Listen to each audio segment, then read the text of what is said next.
Greetings, everyone, and welcome to the G-Spot. My name is Gerard, editor-in-chief of SGIB magazine that stands for Soldiers Got Intentions. Believe that. And everyone should be soldiering for something, a dream, a goal, an idea, a train of thought, something. And owner of PBG's Production, which is Photos by Gerard, the best in freelance publicity photography. Well, this past Friday, we had our first G-Spot, event at Minton's Place, which is on 118th Street in Harlem. Unfortunately, the only person who didn't show up was my videographer. So, Murphy's Law, what can go wrong will, and it certainly hit me there. But I also want to thank the people who did show up. Ms. Tanya Simpson, who's my co-host from Sirius Radio 53, XM 60, from 6 to midnight she's on. We also want to thank Alio Cookies, Gourmet Cookies, she showed up. Ms. Barbara Brown, she's a supporter. We also want to thank Dara Bragg and Alizé, who are also supporters of the G-Spot. So I'm going to give a big shout out to them and say thank you for their support. We're not going to do it in April. We're skipping April for my previous commitments, but we're going to do it again in May. And remember, this is an exciting event. We're broadcasting live for Harlem, so we want you to be in the house. But what I have for you today is a very special guest, someone who's been a part of me, my own development, and watching her grow. And her name is Miss Samantha Carlson. Samantha, how are you doing? And welcome. Great. It's so good to see you. It's so good to see you. You too. Tell us, well, before we talk a little bit about you, let me give them a little bit background about us. Okay. I've known you, I guess, since you were about 16 years old. Yeah. This is when we first met. You've done a couple of events. You've opened up for me. We also did a thing called Never Disrespecting the Elderly Tour, where we performed at a senior citizen place. And we also want, well, why don't you tell them about the style of music you sing? Well, I mainly do the standards. I branched off into jazz. Also, I do some oldies, classical, which I study at my school, which is Northern Kentucky University. They have a good music program there, so I do that there. Also, some light opera, things like that, for a mezzo-soprano like myself. Also, some country. Basically, when I do solo, that's what I do. But when I'm with my band, which is a 17-piece swing band. I love them very much. That's right, that's right. They're called Swing Time Big Band, located in the Cincinnati, Northern Kentucky area. And basically the style we do there is the standards, jazz and swing and Latin and just a whole bunch of stuff. We have a really good time when I'm with them. So. Well, I remember before you left and went to Ohio that you used to perform at one of the restaurants around here. Yeah. And it was such a kick to see Samantha. She'd come in, she had her own keyboard, your sound system, your PA system and everything, and just watching you, it's almost like watching a one-woman show. You were doing your thing. Tell us what it was about that, because you were working, how long have you been working professionally? Because you started working at what age? I think, well, when I started there, I was 17, but I was doing some local things around, I think when I was 16, or even, no, 15, actually. So I was basically doing solo for a long time. I still do that.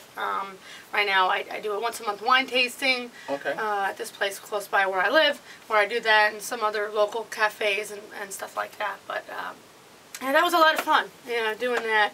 But it's a whole new experience being with a band. I happen to like it better. Okay. And how large is your band? How many pieces? 17. 17 pieces. Do you watch American Idol? Yes. Okay. There's a reason I asked you that question, because you did go up for American Idol. Okay. Yeah. Tell us about the experience about that. It's not really the style they are looking for. I don't think is what I do. I realized that after I tried out 2 times. There was a lot of people there. It wasn't even with the 3 judges, and I had tried out 2 times, and it was just not the best experience. But it was an experience. It was an experience, I will have to say. I mean, the time was a factor. The same judges were there from 10 in the morning. We were there at 10 o'clock at night. They were tired. Right, okay. They did ask me to do a second song the first time. I picked not the best second song, very mellow, and I think they wanted too powerful. But it was my first time, I didn't know, and they wanted 2 contrasting songs, so that's what I gave them. But the more I listen to it and watch it, I realize I think I'm going to really try to be my own kind of singer, not really a pop singer. I don't do a lot of the stuff they do, but I'm proud of what I do. Well, we also want to mention that the reason why you're here in New York. You're here in New York this trip shooting a video. Yes. Okay, tell us about the video that you're working on and the song itself. Okay, it's my original song called A Moment in Flight, and I I think it has pretty powerful lyrics, and I wanted the video to portray that. And I really wanted to move people, and I wanted to be something different that people haven't really experienced before. The song, I don't even know what to call it. It's a different kind of a song, but I think it came out pretty nicely. But it was a really wild experience. Okay, well, you know what I want to do now is I want to introduce you, your father, Mr. Larry Carlson. Because Mr. Larry Carlson, Larry, glad you can make the show. I know they've been seeing a little piece of you, want to know who you are. And you and I also go back too, and it's been a wonderful experience, you know, having you in my life, and we've been doing some projects together. Tell my viewers a little bit about yourself, about your own program, and what you're doing these days. I do a show out of 90.3 FM, which is WHPC. It's called Music is Therapy. And the reason why I decided to do a show on therapy and how music affects behavior is because I am a registered music therapist. This is something you can actually go to school for. Now, there's also art therapy, there's dance therapy, and what we do is we use music to try to tap into emotion and to try to help the individual heal once that stuff comes up. Okay. And sometimes music can prod it and can help it. It's not just, it doesn't always soothe. Sometimes it can bring out anger, and the therapist has to know how to deal with the anger as well. Okay. Yeah. Okay, so before Samantha going to perform, she's going to do a song for us. Larry, tell everybody where they can find you at. They can find me at WHPC 90.3 FM. Airing on Tuesdays at 2 to 2:30, and again Friday mornings 11:30 to noon.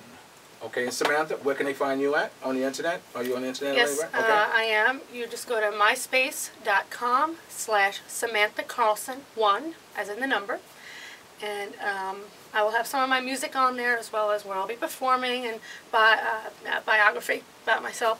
And also soon I'll have my music upon the website from the band, which is swingtimebigband.com. Right, Okay. and if I may, you can also reach me because Samantha's video will appear on my website also, which is musictherapyradio.com. Okay. And you guys know where to find me at. Okay, and Samantha, like we always do, you're going to do a song for us? Yeah. Okay, I picked this song out. See? Yay! Okay, so, all right, so what song are you going to do for us, Samantha? Okay, this is called They Can't Take That Away From Me. Okay. Okay, remember, dreams nothing more than plans awaiting action. Never disrespect the elder, always pull someone out. Okay, go, Samantha. The way you wear your hat, the way you sip your tea, the memory of all that. No, they can't take that away from me. The way your smile just beams, the way you sing off key, the way you haunt my dreams. No, they can't take that away from me. Women never meet again on the bumpy road to love. Still I'll always keep the memory of the way you hold your knife, the way you dance till 3, the way you changed my life. No, they can't take that away from me. They can't take that away from me. All right, thank you. This is Gerard at the G-Spot. We'll talk to you later. Remember, dreams are nothing more than plans awaiting action. Never disrespect the elder, always pull someone up. And sometimes you're the only one who can see a vision. Thanks a lot, Samantha. Thank you. Goodbye.